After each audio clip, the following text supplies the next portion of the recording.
సుప్రసిద్ధ cinema hero Shri Nandamuri Balakrishna గారిని ప్రసంగించాల్సిందిగా కోరుతున్నాను.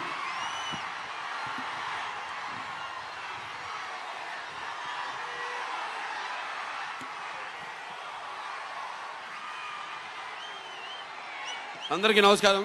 ముందుగా వేదిక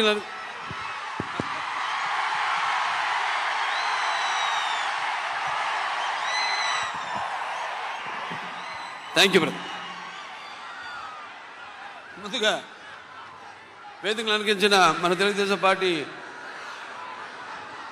జాతీయ అధ్యక్షుడు శ్రీ నారా చంద్రబాబు నాయుడు గారికి, అలాగే జనసేన పార్టీ అధ్యక్షులు పవర్ స్టార్ సోదరుడు పవన్ కళ్యాణ్ గారికి, అలాగే వేదిక మీద ఉన్న తెలుగుదేశం పార్టీ మరియు జనసేన పార్టీ నాయకులకు, అలాగే వేదిక ముందున్న తెలుగుదేశం పార్టీ మరి జనసేన కార్యకర్తలందరికీ కూడా, అలాగే ఈ యొక్క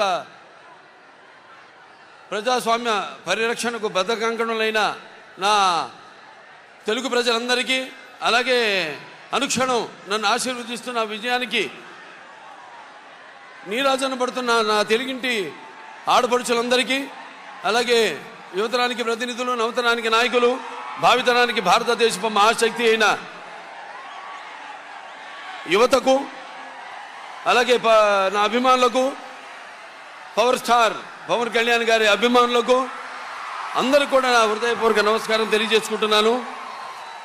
మరి ఆనాడు స్వర్గీయ శ్రీ నందమూరి తారక రామారావు గారు పార్టీ వ్యవస్థాపకులు అన్నారు, తెలుగుదేశం పుట్టింది తెలుగు శ్రామికుడు చౌటలో నుంచి, కార్మికుడు కనిగిన కండరాల్లో నుంచి, రైతు కూలీల రక్తంలో నుంచి, నిరుపేదల కన్నీటిలో నుంచి, శ్రామికుడి కంటి మంటల్లో నుంచి, అనార్థుల ఆకందనలో నుంచి పుట్టింది తెలుగుదేశం అని.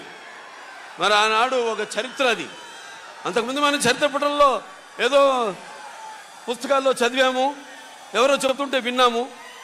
ఏదో హరిశ్చంద్రుడు ఏదో తన భార్యని సత్య కోసం అమ్మేశాడనో, లేకపోతే శ్రీరామచంద్రుడు అన్న తన తండ్రి మాటకే కారణములు కేకారాడనో, లక్ష్మణుడు అన్నసేవకి అంకితమయ్యాడని, లేకపోతే పత్య దైవమని తరించిపోయింది సీతాదేవని, చాపకుడితో సమతను నేర్పాడు నాటి పలనాటి బ్రహ్మన్న,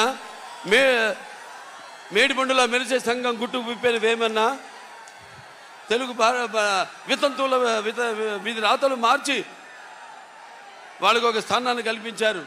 అలాగే తెలుగు భారతిని తెలుగు భాషలో తీర్చిదిద్దాడు గురజాడ. అలాగే స్వతంత్ర భారత సమరాను దూకే నేతాజీ, అలాగే మన సత్యాగ్రహమే సాధనముగా స్వరాజ్యమే తెచ్చాను బాపూజీ. తెలుగు మన బ్రిటిష్ వారి గుండెని చూపించాడు